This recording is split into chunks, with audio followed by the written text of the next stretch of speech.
Ariel Helwani in Las Vegas getting set for UFC 239 alongside Gilbert El Nino Melendez, who faces Arnold Allen this Saturday on the ESPN prelims. And I must say, Gil, I'm kind of used to seeing you here as an analyst, not as a fighter, right? I'm like, I feel like I want to talk to you about the fights. What are we going to talk about tomorrow on the show? Is it nice to be back as a fighter? It is nice to be back. I'm around it with you all the time and watching these fights, and you see everyone out there, and you're like, you know what, I can compete. I can get back out there, and yeah, man, it's fun to be on this end right now.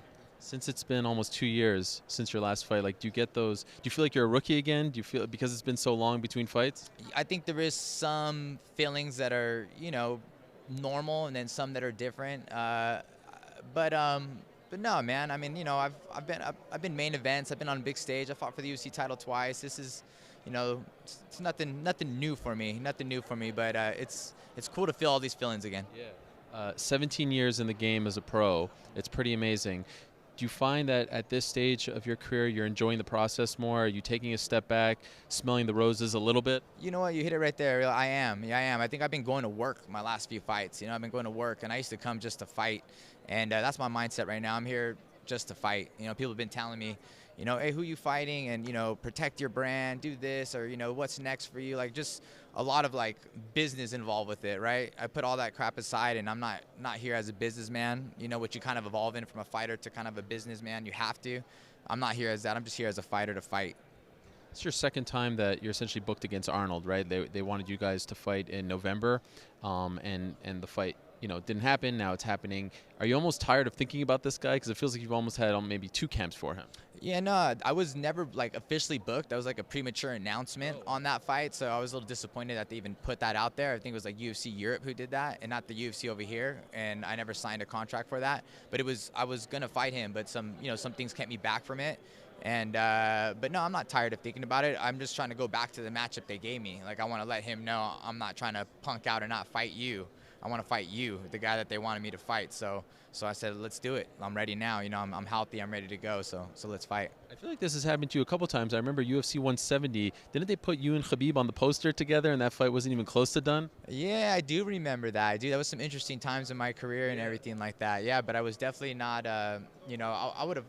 That was interesting, right? That would have happened. That was like a weird footnote in MMA history. I remember the poster came out the night of, I think, 168, and everyone was like, "Oh my God, Gil's fighting Khabib," and you were like, "Nah, I'm not fighting this guy, right?" And I was like, "It's not happening." That was when I was negotiating my contract right there too, right? So I think interesting things happen in the business side, and I was like, "Hey, before I fight anybody, we have to."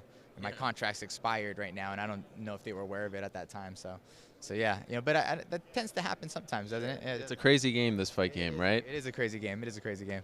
So we spoke to Arnold earlier, and he has all the respect. He's not a trash talker, as you probably know, but he did say that he thinks that if you lose this fight, that you should retire. What do you make of that statement? Yeah, I mean, that's his opinion. I really don't, care what he has to say when it comes to anything like that. But I think it's important for me to perform. You know what I mean? And if we go to war here and we go to battle, I think I would contemplate everything. After I'm gonna assess the whole fight. I'm gonna assess everything. But I perform, man. I perform regardless. And I know my record is 1-5 in the UFC, but I could easily beat Eddie, and I could easily got the nod for Benson, and things could have been different for me. And I'm not getting knocked out, and I'm competing with the best of the best out there. I don't think Arnold's ever fought a top 10 guy in his career. I fought great fighters. I fought all the greats. I fought, Masvidal. I fought Pettis. I fought Eddie Alvarez. I fought Edson Barbosa, Benson Henderson. The list can go on of who I fought, and I think I'm the biggest name he's ever fought. So I think he needs to settle down for a little bit. Okay. Are you impressed with him? What he's done thus far? I know you say he hasn't fought anyone at your level, but he is, on a pretty nice run here in the UFC. Are you impressed? I am impressed. I am impressed with him. He's good. Everyone on this level is good. Everyone's really good, and he's 5-0, 14-1. I mean, listen, dude, I'm 37 years old. The kid is younger. He's got some speed. He got probably the endurance. He probably got all the stuff that youth has for you, and I'm counting on my heart, my tactics, and my experience to really get me through this fight right here. And I think it's going to be enough, But yeah, it's no secret that this guy's a young lion, and I'm an old lion, but I'm still a lion.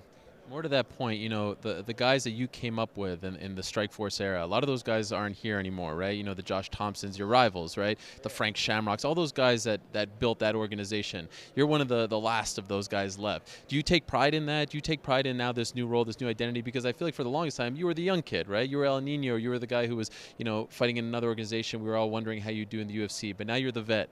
But is it nice to be the vet? Like, are you appreciating that role these days? Because that's what every fighter goes through, right? There's always that sort of up and down. Now you're the vet. Do you like this? Do you see some beauty in this? I do. It's fun, coming across youngsters who are telling me, hey, man, I grew up watching you, guys on the same card. I'm like, literally, they were 15 when I was, 25 fighting, in Pride or something like that. And so, yeah, that's fun, the respect part. I just did an interview with Misha Tate. And she was like, man, let me say a date to you. And it was like June something, I don't know what year. But she's like, that was my first fight on Strikeforce, and you're headlining it against Josh Thompson. And I've retired, and you're still going, And I just like it, I love it, And I think win or lose what I've done, it's fun to get in here and compete. The opportunity to chase great moments, and have great stories to tell my kids and experience. And one day, the reality is I'm not going to be able to do this. I'm not going to be able to. This is a job that's going to come to end. I can move on and do whatever.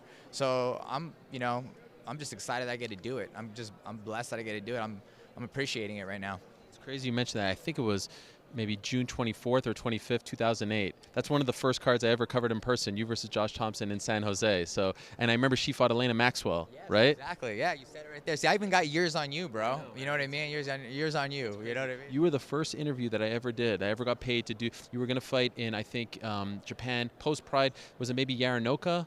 It was one of those year-end shows in Japan, and I got paid by the Fight Network to interview you, and now here we are all these years later. Wow, look at that, man. I was one of your first, huh? Yeah. You were the first. The first one I ever got paid to interview was you. Holy smokes, man. Okay, everyone's making me feel old right now. Sorry. I cut it out. No, I'm just kidding. But no, that's great, man. I've been in the sport for a long time, and I get a lot of respect, and yeah, I think I'm cemented in, and that's what's great. That's why I'm still here, even though I had some bumps in the road. They still invite me back because I put on a show, and I got hard, and I can compete with the best. Hello, everyone. It's Ariel Helwani. I just came here to thank you for watching our ESPN YouTube channel. It's the best. You know what else is the best? The ESPN app. You can get highlights, analysis, all that stuff and more. And if you want premium content and live streaming sports, there's only one place for all of that. It's ESPN Plus.